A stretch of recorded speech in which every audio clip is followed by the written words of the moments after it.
തൊഴിലില്ലായ്മ എന്ന യുവാക്കൾ നേരിടുന്ന ഏറ്റവും വലിയ പ്രതിസന്ധിയാണ്. അവരുടെ യോഗ്യതക്കനുസരിച്ചുള്ള ജോലികൾ ലഭിക്കാനുള്ള സാധ്യതകൾ നമ്മുടെ സംസ്ഥാനത്തില്ല.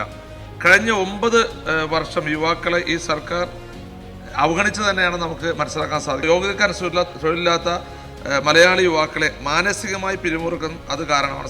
സാറ് ഉണ്ടായിക്കൊണ്ടിരിക്കുന്ന പ്രശ്നങ്ങളും അവലോകനം ചെയ്ത് കേരളത്തിലെ കൂടുതൽ തൊഴിലവസരങ്ങൾ ഉണ്ടാക്കി നമുക്ക് തൊഴിലില്ലാതെ അവർ മറ്റുള്ള ചിന്താഗതിയിലേക്ക് പോകുന്നതും നമ്മുടെ നാട്ടിൽ അനാവശ്യമായ പ്രവണതയ്ക്ക് അവർക്ക് മാനസികമായി തയ്യാറെടുക്കുന്നു. അപ്പോൾ അതുകൊണ്ട് സർക്കാർ പ്രത്യേകിച്ച് യുവജനകാര്യ വകുപ്പ് ഇടപെട്ട് കൂടുതൽ തൊഴിലവസരങ്ങൾ ഉണ്ടാക്കി അവരെ മാനസികമായി പിരിമുറുക്കം മാറ്റി അവർ നല്ല മേഖലയിലേക്ക് എത്തിക്കാൻ സർക്കാരിന് സാധിക്കുമെന്നാണ് എൻ്റെ ചോദ്യം. സാർ, തൊഴിൽ ചെയ്യുന്നതിൻ്റെ മാനസിക സമ്മർദ്ദം ഉണ്ടെന്നുള്ളത് നമ്മുടെ പഠനത്തിൽ വന്നിട്ടുണ്ട്. പക്ഷേ തൊഴിലില്ലാത്തതിൻ്റെ പേരിൽ ഏതെങ്കിലും മാനസിക സമ്മർദ്ദം ഉണ്ടാകുന്നതായിട്ട് നമ്മുടെ ശ്രദ്ധ വന്നിട്ടില്ല.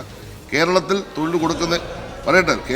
തൊഴിൽ കൊടുക്കുന്നതിന് വേണ്ടിയുള്ള എല്ലാ സംവിധാനങ്ങളും ഗവൺമെൻറ് ഒരുക്കുന്നുണ്ട്. അതിനുവേണ്ടിയുള്ള മൂലധന നിക്ഷേപം വരുന്നുണ്ട്, സംരംഭങ്ങൾ വരുന്നുണ്ട്.